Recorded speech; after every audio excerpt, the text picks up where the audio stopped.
Science does not disprove a God, okay? It cannot and will never not. Sometimes you don't know what role you're playing with somebody. Everywhere you look, there's going to be information. It's turning the unknown into the known. Love them or hate them, Elon Musk is seeing the world in a whole different way and bringing things into the world like, hey, we're going to go live on Mars, right? Like, what in the world is that? Would I call him a prophet? No, I'd call him a genius. Somebody invented the skyscraper, had an idea, said, let's see if we can do it. It wasn't known. It didn't exist. Bam, skyscrapers now. And you go, oh, yeah, of course skyscrapers, blah, blah, blah, blah, blah. There's things you don't know. It's awesome. There may be no limit to how much good we can bring into the world. And I believe that's true. We're built to not know everything and focus on and be conscious of what's important. It's our interpretation of God that needs to change. Here we go. Showtime. Whoa. It's happening. We got another big one loaded up for you. I got a kick out of doing this. Going deep that other time. And so, I thought this episode here, creative illness, if you haven't heard of that, you're definitely going to learn something. It's quite an interesting phenomenon that some humans, very few, get to experience. But we're going to talk about it today because I think it ties in. I just think it's super interesting. I mean, it ties into the mind-body connection, but most people are never going to experience this. But I think it adds value when you know that this happens and it's a thing.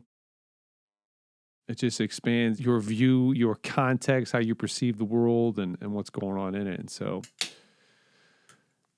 let's kick that liquid death going. Let's get it rolling and flowing. We love liquid death. Yeah. So good. Also, if you're watching, you see we got this Parisi Speed School on. Just started this program at the gym. Super pumped about it. It is one incredible youth athletic training program. It breaks down athleticism breaks down speed into 4 different components. It breaks down into agility and maneuverability and multi-directional CODs. It just breaks down athleticism, strength, injury resilience, and then identifies weaknesses in athletes, and then builds and puts programs in place and systems and exercises to improve them. It's freaking awesome. So we just got it started at the gym. Super excited about that. Got a coach, Coach Hurley, Coach TJ running that for himself, really, but also at North Industry. So anyways, we're sponsoring Parisi Speed School today at North Industry, and we're sponsoring, once again, Liquid Death. And I'm going to take another drink. Episode 45. Don't know what it's going to be called yet, but right now, creative illness. What an interesting thing you guys are going to learn about. And we're going to do it from a book. We'll get into that. Introduce you to the goals of this episode. Introduce you to the fascinating phenomenon. It's an interesting word spelling that. F-E-F-F.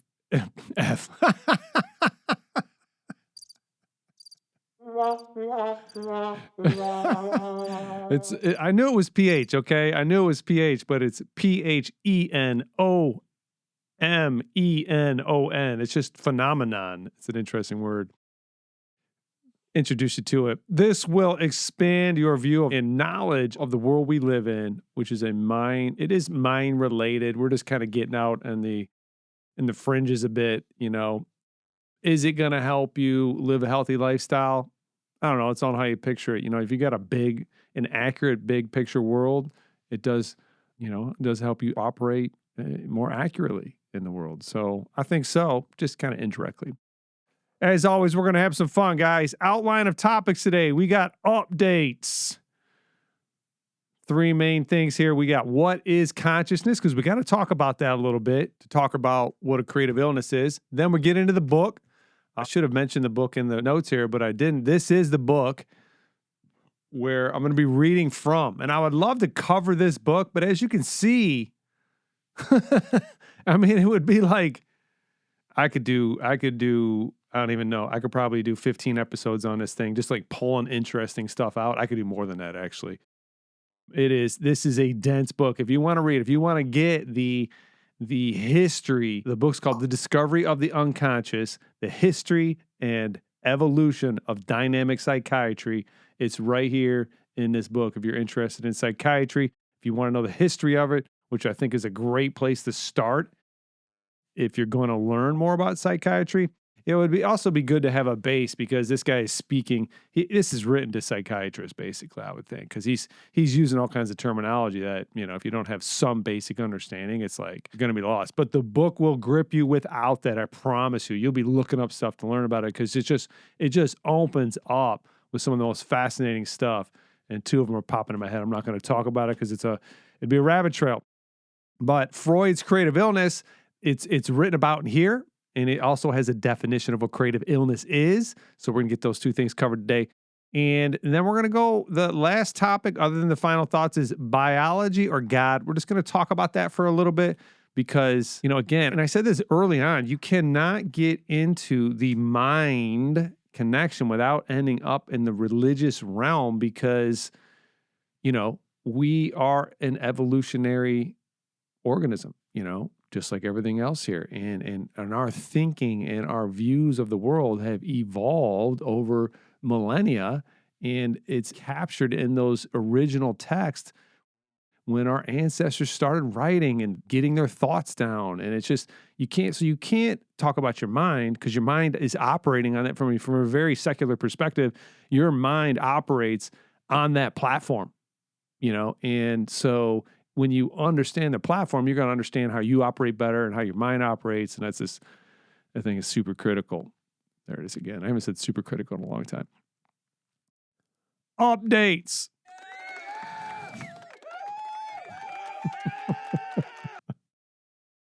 Golf. This Rose guy has been in the game for a while. I think he's won I don't even know. He's won a lot, but he's been playing a long time. He's 45 years old. Came roaring back. Hit 4 birdies, hit a birdie on the last 4 or 5 holes, got him tied up, went into overtime, went into a playoff. I turned it off when the second one started, but I checked Siri. Hey Siri, I shouldn't have said that. Dang, she's listening. And she said he won. So I don't know if it was the second playoff or the third or whatever, but cool to see a dude storm back like that, kind of Tiger Woods style. Speaking of Tigers, 5 teams have a better record. So a big change of events in Detroit baseball right now. I think they're still 6 games ahead in their division there. So weather's been hot and nice, basically. A little bit less rain, getting some storms. Still very Florida-like. Florida-like with 90s, 95, and then storm comes in, and then it's 100% humidity. It's awesome. Subscriber update, email 62. YouTube makes another small move in the right direction, 134 to 135. Spotify and Apple the same, 37 and 23 respectively. Reminder, haven't had a question in a long time. Maybe I'm going to stop saying that. Probably not.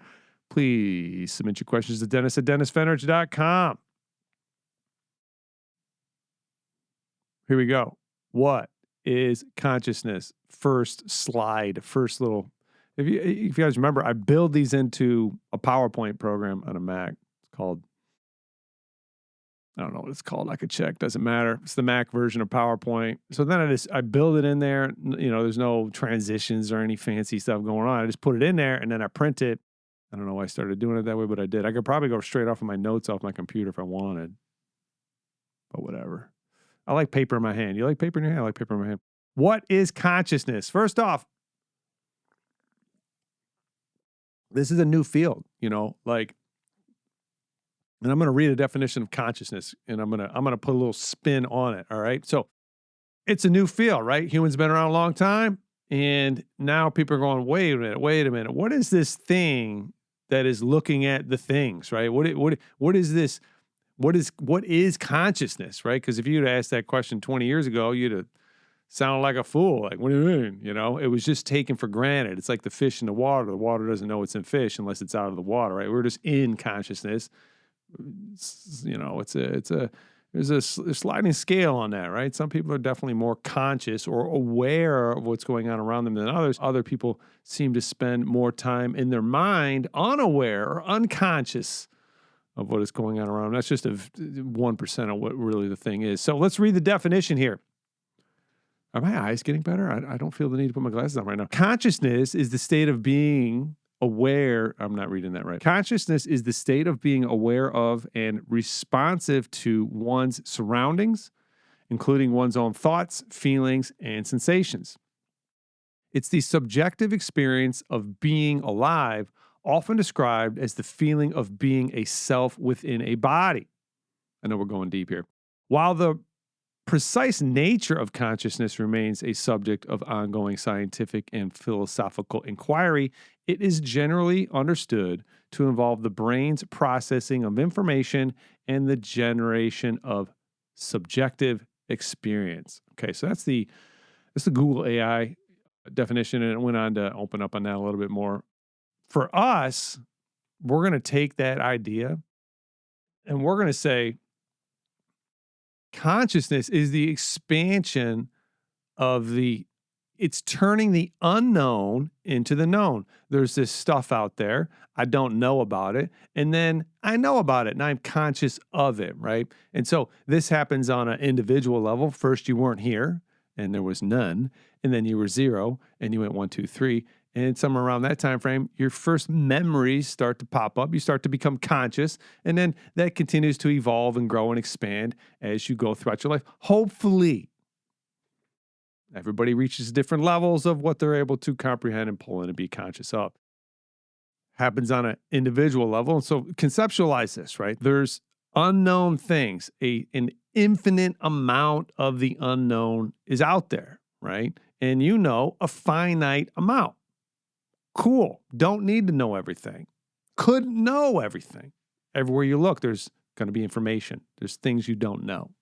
It's awesome. We're built to not know everything and focus on and be conscious of what's important. So that happens on an individual level, but it also happens on we'll say, human level, species-wide level, right? 5,000 years ago, humanity was aware of whatever. As time goes by, we start to expand consciousness into the unknown. The unknown becomes less, although you have to keep in mind it is infinite. We're never going to know everything. And as we expand into that unknown, we light up some darkness, if you will, right? This was unknown. It was dark. We weren't even aware of it. And now, boom, oh, look at that. Now we understand physics, or we understand that there's a subconscious, which is going to be kind of why we're talking about Freud today, right? Like, it's one of the best things I think I get out of this book is, hey, it really brings an awareness, because you just take it for granted. I say subconscious, and everybody listening to this podcast knows exactly what I'm talking about. It's those things that we're not aware of that are going on in our mind. But in 1850, that wasn't a thing, right? Freud kind of broke through on this. It built up to knowledge growing and expanding, and then he kind of like had the aha, if you will. But 1850, that didn't happen. This didn't happen until the late 1800s, into the 1900s, when Freud really started to get a grasp on it, was able to articulate it in words, explain it to others, get a following, share the information, and now everybody in at least the Western world understands that the subconscious thing, okay? So it happens individually, and then it happens eventually, if it's true and accurate, it becomes known. Common knowledge gets into humanity as a whole, spreads through the organism. Consciousness is the experience of the unknown into the unknown. Some reminders for myself here. Same path, it's always the same path. It's always one person first, right? Somebody invented the skyscraper. Somebody said, man, I think if we build a structure like this with this new materials that we got, we can build these things 100 stories up. Had an idea, said, let's see if we can do it. It wasn't known. It didn't existed. Bam, skyscrapers now. And you go, oh, yeah, of course, skyscrapers, blah, blah, blah, blah, blah, blah. So starts with one and goes to the many. Explore this through the phenomena of creative. Okay, we're going to explore this a little bit through the phenomena of creative illness and its implications on God and evolution or biology after the reading. So we just talked about consciousness. We got a basic, concept of what consciousness is its expansion of it's expanding the known into the unknown, which seems backwards, but that's what it is. And so we're going to think about that. We're going to read kind of Freud's process of going through that and why creative illness is so fascinating. And then we'll talk a little bit about what that means for, the secular people and the metaphysical people who believe in a higher being, which, well, we're not going to get into my background, but I do believe there is something going on that is moving this thing in a specific direction. So we'll talk about that for a little bit. So let's get into this. Where's my glasses? Because this print is small. Okay, so this book, if you don't know, you can see how thick it is, or you can't. I'm going to tell you. Well, there is exactly 932 pages in this thing. It's a tome, okay? It's a tome, and we're going to be reading, let's see how many pages we got to read here. 1, 2, 3. We're going to read 3 pages of this thing straight through. I'll make comments. We'll see what happens. All right, we're going to get into this. Here we go. All right. Over a period of about 6 years, 1894 to 1899, 4 events are inextricably intermingled in Freud's life. His intimate relationship with Wilhelm Fliess, his neurotic disturbances, his self-analysis, and his elaboration of the basic principles of psychoanalysis. We will first summarize the known facts, then propose an interpretation. The 2 main sources are Freud's interpretation of dreams, which analyzes several dozens of Freud's dreams of that period, and the published part of his correspondence with Fliess, which was his friend at the time. The complete publication of these letters will possibly modify somewhat our picture of that period. So basically, just said, hey, we're going to put this together, because this book was written 1970. So this guy, it took him 12 years to put the book together. He went back and just dug up. I'm not going over the book, so I'm just reading this out of the book. But so basically, he's going to use his correspondence with his friend Wilhelm Fliess and the book, one of the best books apparently that Pink Floyd had written, which was the interpretation of dreams. And he goes into all kinds of different stuff as well, but that's where he's going to put this kind of story together for us, all right? Freud had become acquainted in 1887 with Wilhelm Fliess, an ear, nose specialist of Berlin. Freud's first letter to Fliess of November 24th, 1887 concerns the diagnosis of a patient.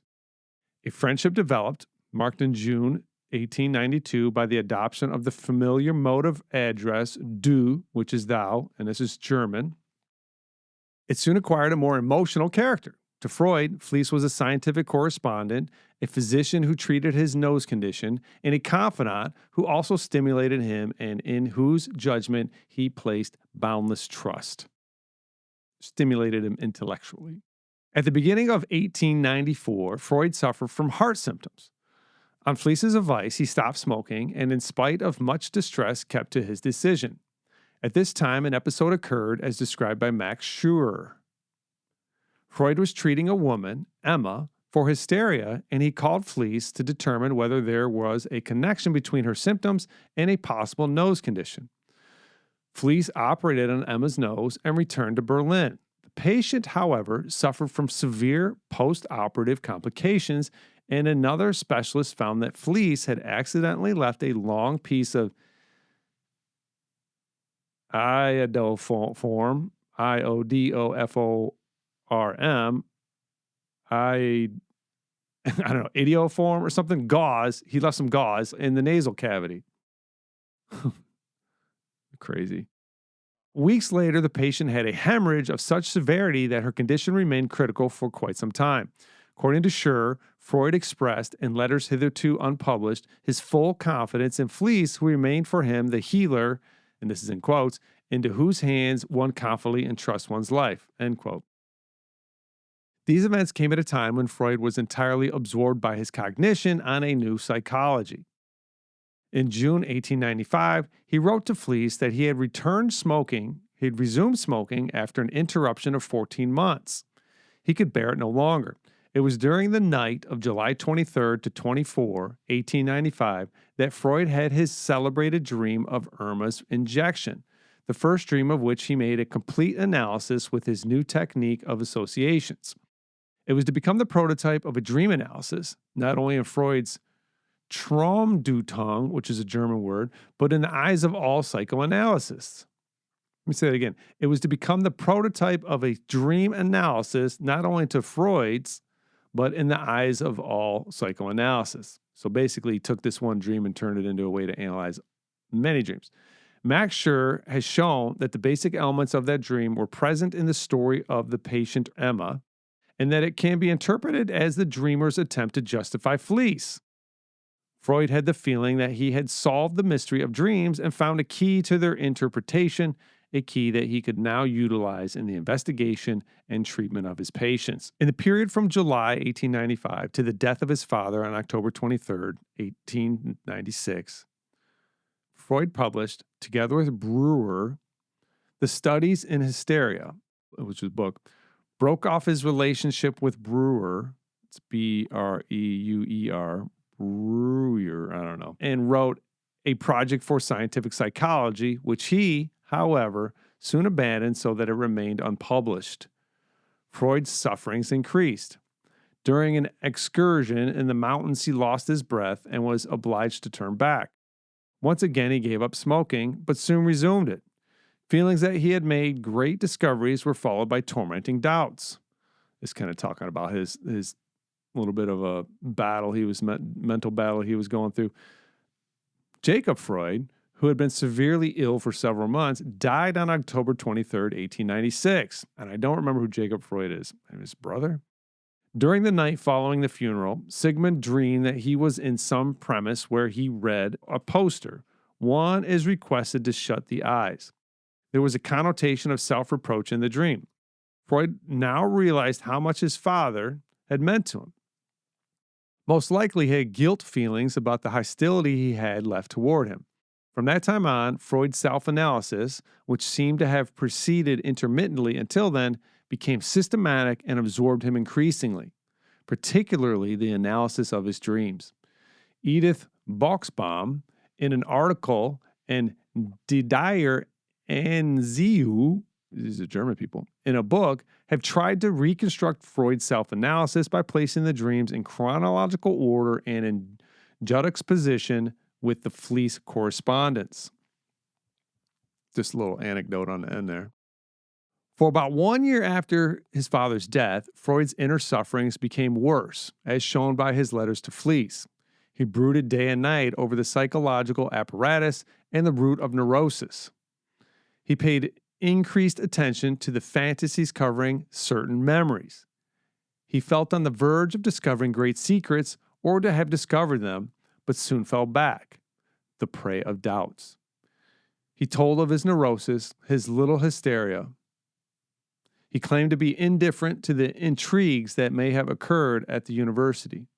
On October 14th, 1897, he told Fliess that, in quotes, "the main patient who keeps me busy is myself," end quotes. And his analysis was more arduous than any other. On September 21st, 1897, Freud wrote Fliess a startling confidence. The stories of early seduction by the father, as told by all his hysterical patients, were mere fantasies, so that his entire theory of hysteria was shaken. It took me a while to follow what he was saying in this sentence. Basically, the patients that he was working with and he was studying, many of them were telling him stories which weren't true about things that their father had done to them, obviously some form of molestation or something like that, which came to find out to not be true. So it just dismantled this theory that he was building up, which is pretty wild.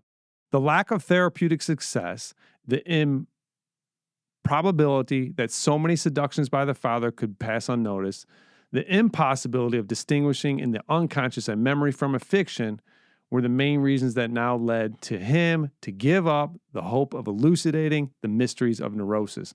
So that was what he was trying to solve. He was trying to figure out what is causing these odd behaviors in people. Back then, we didn't know, right? They didn't have a concept of the unconscious. They called these behaviors neurosis. Some people thought it was something physical in their brains, and some people thought, well, no, there's something going on in the mind. So they're trying to solve this problem. And eventually that's what Freud cracks the code on. So picking back up, I'll read that sentence again, were the main reasons that now led him to give up the hope of elucidating the mystery of neurosis. Gone were the expectations of a great discovery that would bring fame and wealth. However, the tone of his letter was optimistic. There remained to Freud his method of interpreting dreams and his incipient metapsychology, his system of psychic apparatus. From this moment on, his self-analysis underwent a fruitful phase. Childhood memories rushed forth. Relationships with his 1-year-old nephew furnished the pattern for the neurotic side of his subsequent friendships. He remembered his jealousy toward his little brother and subsequent guilt feelings after his death. He invoked the names of Oedipus, I think, Oedipus, and Hamlet. He gave increasing importance to resistance, now considered as the persistence of infantile characteristics. He reformulated his idea about the origin of hysteria and obsessions.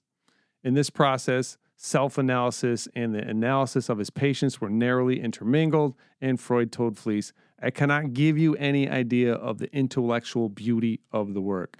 So basically, the failure opened him up, and he started to get more and more insights, and he was super excited about it, and he wrote that in confidence to Fliess on September 21st, 1897. That's what that paragraph is about. All right, going on. In November 1897, Freud wrote that his self-analysis was stagnating again.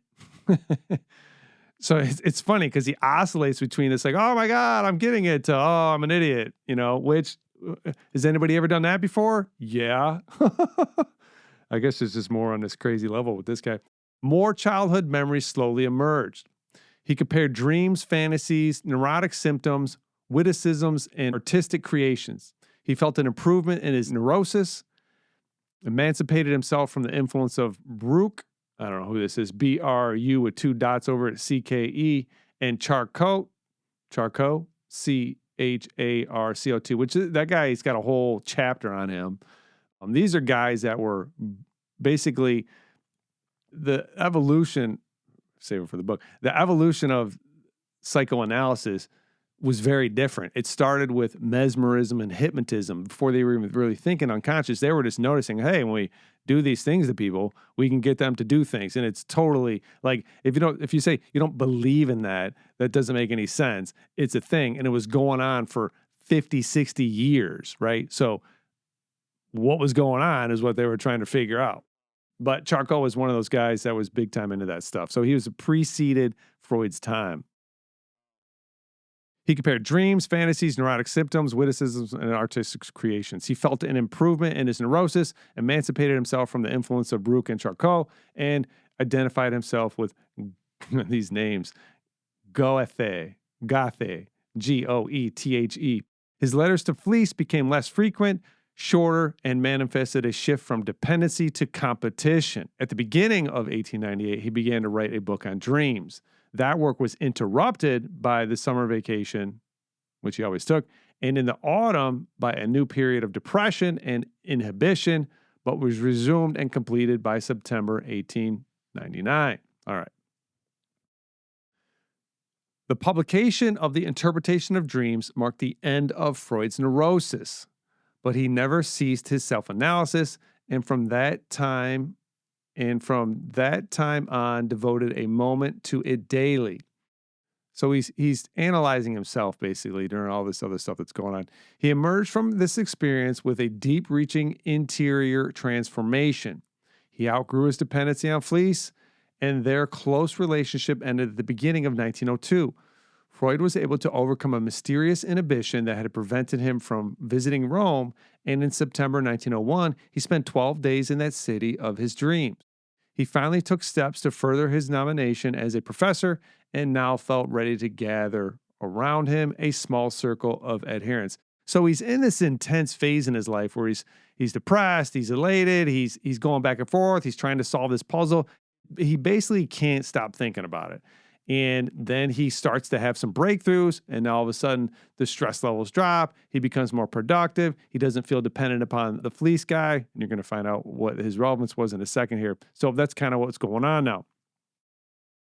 The strange malady that Sigmund Freud underwent between 1894 and 1900, this was a 6-year time frame, together with his self-analysis, has given rise to various interpretations. Some of his adversaries contend that he was a severely ill man and psychoanalysis was the expression of a neurosis. His followers, such as Jones, claim that his self-analysis was a heroic feat without precedence, which was never to be performed again, by which the abysses of the unconscious were revealed to mankind for the first time. And that is obviously what happened because it sticks, right? Here, new ideas that are accurate are like great music, right? There's a million songs made every year. Only a few of them are going to stick around for 30, 40, 50 years, right? Some songs we listen to from the 1700s, right? Like some of those, like Beethoven and those back in the day, right? And it's because it is unique and it is fantastic and it does ring within us, right? If ideas aren't accurate, then they get lost. If they're not serving any value, then we don't continue to hold on to them. They drop out of consciousness is what happens. Okay. So obviously he had his haters at the time because if you're ever trying to do something, you're going to have haters. That's a fact. But there was also the proponents like, no, this guy knows what's going on. And so we kind of get to that point in things. All right, where was I? Okay, so he says, his followers, such as Jones, claim that his self-analysis was a heroic feat without precedence, which was never to be performed again, and by which the abysses of the unconscious were revealed to mankind for the first time. Okay. It is our hypothesis that Freud's self-analysis was one aspect of a complex process, the others being his relationship with Fliess, his neurosis, and the elaboration of psychoanalysis. So they're saying it's a combination of things that had led to this discovery, and that this process was an example of what may be called a creative illness. Okay, so he goes through a mess. There's something going on. And this is what I don't know. I should have looked this up, but I think,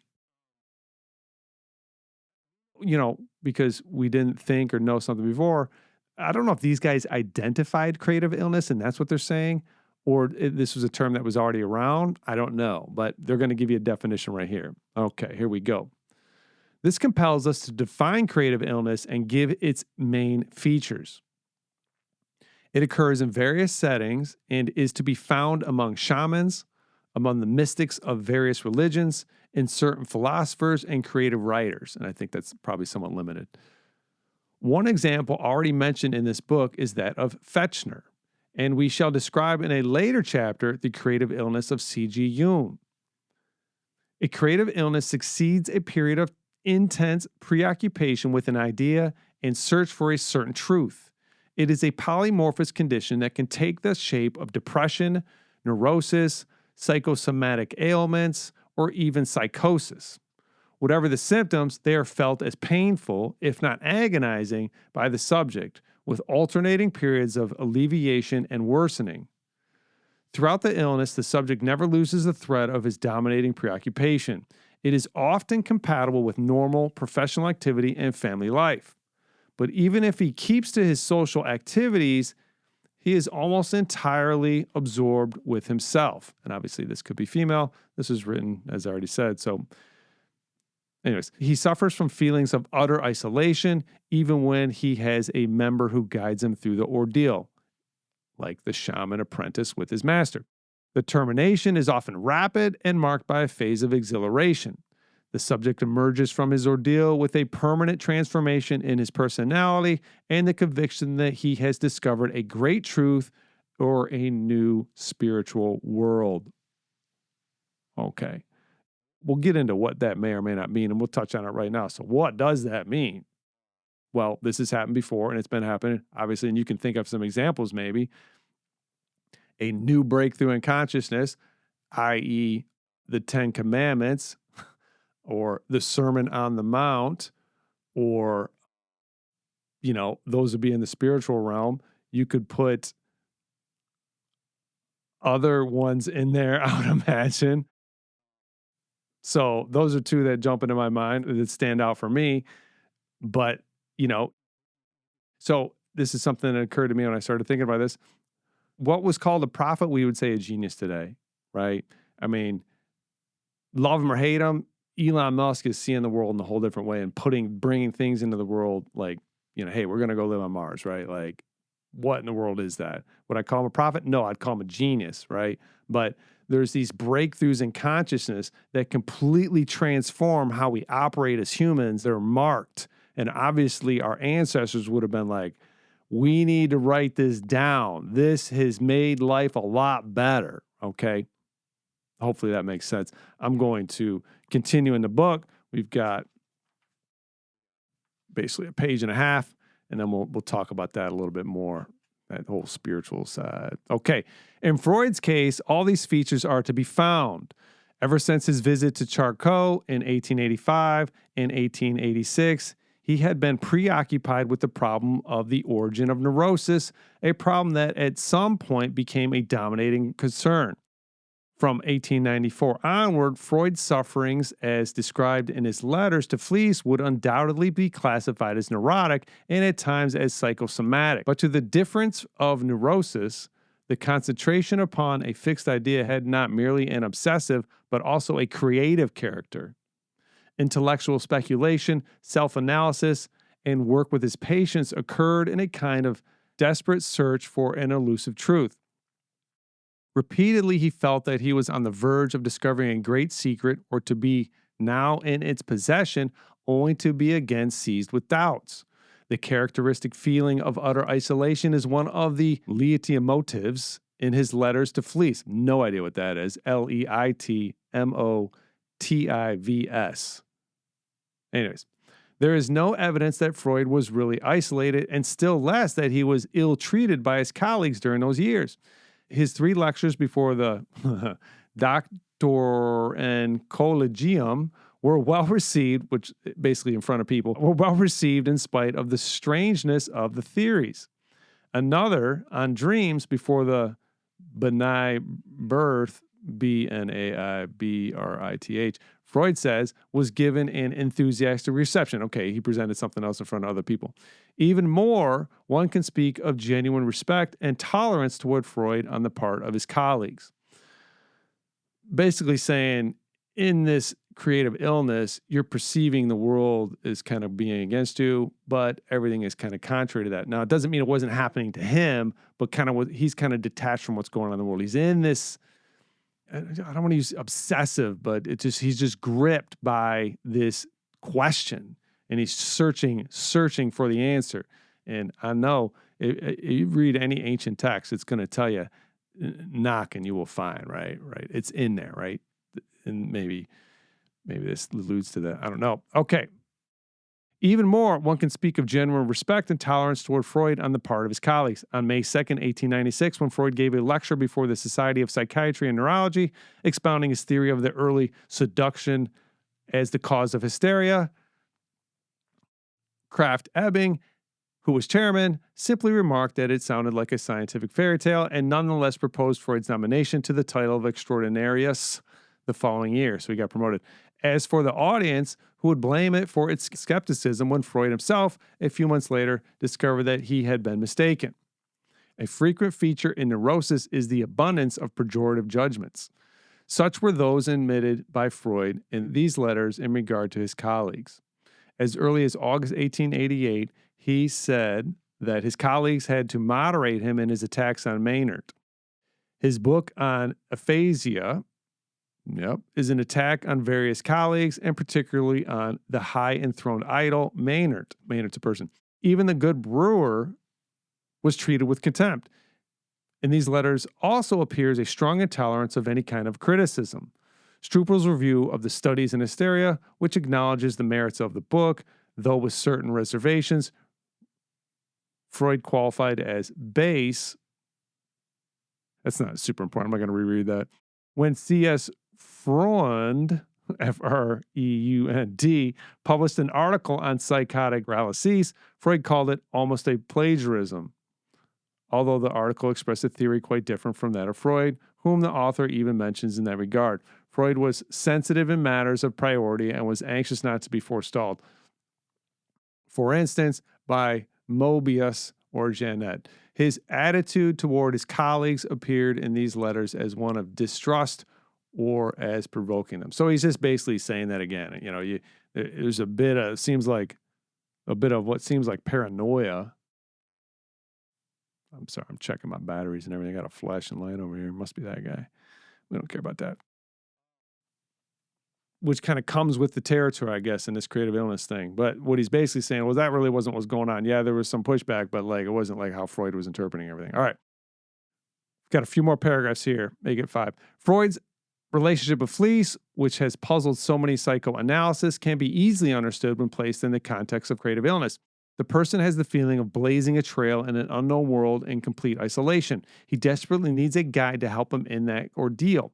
Freud had left behind those fatherly figures, Bruckner, Maynard, Brewer, and Charcot, and he now resorted to a friendship with a man of the same generation as his own. In his adolescent years, Freud had had a close relationship with a schoolmate, Edward Silberstein, with whom he spent most of his free time. The two friends learned Spanish to use a kind of secret language, took Spanish names, founded a Castilian academy, and continued to correspond for about 10 years. On a somewhat similar model, Freud and Fliess engaged in a narrow friendship. They exchanged ideas, and particularly new insights and discoveries still kept secret from the rest of the world. However, a perusal of Freud's letters to Fliess shows that the initial relationship of two equal friends was gradually replaced by another of intellectual subordination of Freud to Fliess until Freud eventually regained his former position of an equal. Fascinating. This shows that during the crucial period of Freud's creative illness, Fliess had involuntarily and unconsciously taken the role of the shaman master before the shaman apprentice and of spiritual direction to the mystic. Sometimes you don't know what role you're playing with somebody. Typical for creative illness is the spontaneous and rapid recovery accompanied by a feeling of elation. We recall how Fechner, which you guys don't know about, went through a slightly hypomaniac phase during which he thought that he could decipher all the enigmas in the world. A somewhat similar feeling is expressed in the sentence, I've read this multiple times, but no idea what it's talking about. Whosoever has eyes to see and ears to hear convinces himself that mortals can keep no secret hidden. He whose lips are silent prattles with his fingertips, and self-betrayal gushes forth through all the pores of his skin. If you know what the heck that means, give me a simpler definition, please. All the years of suffering had vanished, but there remained the impression of having passed through a long period of terrible isolation in a hostile world.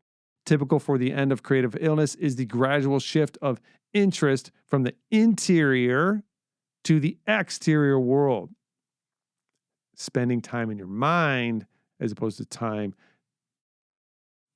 externally as to what's going on around you. Whereas in his letters, he had told Fliess that he was indifferent to his nomination and even visualized a complete break with the university. Freud now intervened actively at the ministry to further his interests. So he's just basically in this creative illness, and it's upsetting, right? I don't know why, but that's just part of the territory, Think about, what did Moses do? Moses went up alone on a mountain when he had his, which is my interpretation. You can think whatever you want. I'm just telling you, we've been here a long time. Who we are today, we're built pretty much the same way. And I think this is what we see happening throughout history. And it doesn't mean, we'll talk about it, doesn't mean there's not a God. It just means we have to reinterpret what that means. All right. Do what you want with it, though. I'm just giving you information. How the personality of a scientist can be affected by his discovery is shown, for instance, in the case of Robert Bunsen, as depicted by von Uexkull. Uexkull. When Bunsen discovered spectral analysis, his vision of the world changed, and so did his personality. From then on, he bore himself as a king traveling incognito. Paul Valery has shown how the personality of a creative writer can also be reshaped by the image of his work, reshaped after the image of his work. In regard to the creative illness, the resulting transformation of personality is even deeper. It is as if the individual had followed the call of St. Augustine, and he quotes St. Augustine here. Seek not abroad, turn back into thyself, for in the inner man dwells the truth. That is unquote. For that reason, too, the transformation of personality is indissolubly united with the conviction of having discovered a grandiose truth that must be proclaimed to mankind. In Freud's case, it was the discovery of the psychoanalytic method and of a new theory of the mind, and its first evidence lay in his book, The Interpretation of Dreams. And that is the story of Freud's creative illness. It goes on to talk about a bunch of other stuff. I mean, the book, that was 3 pages out of 900 some. So the book is deep. But I wanted to share that story because what in the world is going on out there, right? This is one of the questions that you hear a lot. Like, people want to... There's this divide, apparently, between science and religion. And it's just nonsense. Science does not disprove a God, okay? It cannot and will never not. So, because it's our interpretation of God that needs to change. I believe that it is, and this is starting to become, and it's not just me, I think a bunch of people think this, we have a hard time with seeing a being, a man with a beard that is up there pulling switches, okay? That's very hard for us to understand. 500 years ago, that probably made more sense. There was way less information. They were looking up in the sky. They were trying to interpret what was happening because they would see things. They would see these revelations. They would see these people that would be transformed, that would be explained through the being up in the sky model, right? We need to update that. And, to me, we are an organism, undoubtedly. We operate as a species. We live on this planet. The planet's been here for a very long time. It's been evolving throughout that time frame, but that doesn't mean there is not a God. God very easily sits outside of time and space, and we are within it, right? And it is influencing. It is that energy that is moving us in a specific direction, in my interpretation. Okay. And that's basically what biology or God, that's what I want to say. A secular view is there's the universe, then there was organisms, then there was consciousness, and expansion of consciousness. And basically, that's all this is. It's just a biological algorithm that is running, and there's no meaning to it. I say hogwash. I say hogwash. There is a universe, there is organisms, there is consciousness, there is expansion of consciousness, but that expansion of consciousness is happening because a God is an energy, is putting direction towards it, right? Things are getting more complicated. Things get more complicated. It started as just matter. Matter turned into matter turned into whatever, amino acids, which turned into bacteria, which turned into cells, which turned into organisms, which turned into animals, which turned into humans, which turned into consciousness, and is going in some direction. We'll talk about that direction in a second. Metaphysical, God sits out of space and time. God is the guiding force in all things, the universe, matter, and biology, all the time working through us. That's what I think is going on. So, what is creative illness? Creative illness is expanding it is God working through the organism, expanding us further into the universe, further into the unknown. And we're going towards something, guys, and we better make sure we have our aims appropriate. And that brings me to my final thoughts. We see this process unfold continuously throughout human history. The unknown becomes the known. Something that was not there now is. Stone tools, fire, written language, the 10 Commandments, the wheel, agriculture, animal herding, money, the Industrial Revolution, steam engines, harnessing electricity, the bicycle. It was first built in like 1860 or something, which is crazy. Thought it was older than that. The subconscious, automobiles, airplanes, the computer, and spaceships. And that was in order, guys. We started with tools, fire, written language, 10 Commandments, so on and so forth. So you see the evolution of consciousness right there. New discoveries are essentially breakthroughs in consciousness, breakthroughs in how we see and operate in the world, and are a constant. They're what shape our world and shape us. What seems to be true is that when we set our aims high towards the good, these breakthroughs appear to be good and beneficial. And when we set our aims down towards the bad or evil, they appear to be bad and destructive. if that is the case, and I believe it is, if we will adopt a little bit of ancient wisdom and aim to do unto others as you would have them do unto you, there may be no limit to how much good we can bring into the world. And I believe that's true. I believe our aim and what we're thinking about and who we're trying to be is going to direct that consciousness. And I think you got to tap into something higher than yourself if you're going to be aiming up. And if you're not tapping into something higher than yourself, I think you are by default aiming down. And I think we're doing pretty good. I think God's in control, whatever that is. We're going to end up going where we need to go. He's got a place for us. But we got to do our part. We got to set our aim. We got to set our aim on high and try to do good in the world. I think some people were gifted with this creative illness. Sounds like it's a pain in the butt to go through, but some people brought some big time stuff into the world, and we got to be thankful for them. But we got to do our part. We got to aim high, guys. So that's it. That's creative illness, and that's my take on it. And I'm happy to share that with you guys. Excited to get that out because stuff I've been thinking about for a while. All right, guys, hope you have a great week. If you got any questions, let me know. If you think this podcast could help anybody, share it with them or, help them. Yeah, help be good. Help people's good. Like and subscribe, Apple, Spotify, and YouTube.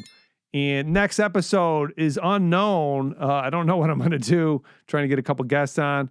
If I can't get them on before next week, one of them at least, I'm going to maybe do something on sleep. I don't know yet. It's up in the air. All right, guys, we'll see you real soon. Thanks for tuning in, and have a great week. All right, bye.